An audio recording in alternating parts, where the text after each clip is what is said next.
आज आपण गवारीचा ठेचा कसा करणार आहे हे बघणार आहोत। चला तर आता रेसिपीकडे वळूया।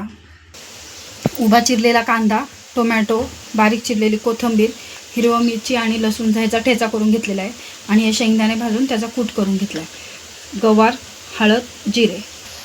कढईमध्ये आपण 1 चमचा तेल टाकून घेऊया। तेल व्यवस्थित गरम झालं की त्यामध्ये 1 चमचा जिरे आणि अर्धा चमचा हळद। जिरे व्यवस्थित फुलले की त्यामध्ये जो उभा चिरून कांदा घेतला होता तो आपण टाकून घेऊया। कांदा आपला थोडासा परतला की त्याला पूर्ण लाल नाही करायचं, आपल्याला फक्त शिजवून घ्यायचं आहे। त्यामध्ये आपण टोमॅटो ॲड करणार आहे। टोमॅटो पण 1 मिनिटभर फक्त परतून घ्यायचं त्यामध्ये। टोमॅटो परतत आला आता आपला, त्यामध्ये आपण हिरवी मिरची आणि लसूणचा जो ठेचा करून घेतला होता तो टाकून घ्यायचा आहे आणि थोडीशी कोथिंबीर आणि हे एकजीव करून घ्यायचे पूर्ण तेलामध्ये व्यवस्थित। हे मसाले परततात आहे, त्यामध्येच आपण आता थोडंसं चवीपुरतं मीठ टाकणार आहे।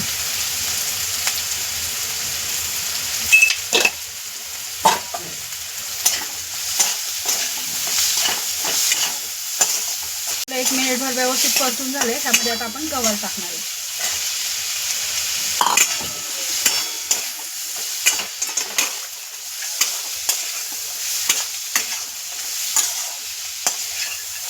गवार व्यवस्थित 2-3 मिनिटं परतून घ्यायची।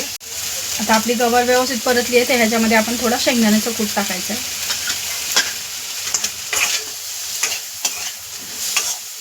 शेंगदाण्याचा कूट टाकल्यावर पण आपण 1 मिनिट व्यवस्थित परतायची आहे आणि 2 ते 3 मिनिटं आपण वाफेवर ह्याला जरा एक वाफ काढून घ्यायची, शिजून घ्यायचे वाफेवर। अशा प्रकारे आपला गवारीचा ठेचा झाला आहे। आता आपण हे काढून सर्व करून घेऊया। अशा प्रकारे आपला गवारीतला हिरव्या मिरचीतला ठेचा खाण्यासाठी तयार झाला आहे। तुम्ही हा चपातीबरोबर किंवा बाजरीच्या भाकरी, ज्वारीच्या भाकरीबरोबर सुद्धा खाऊ शकता।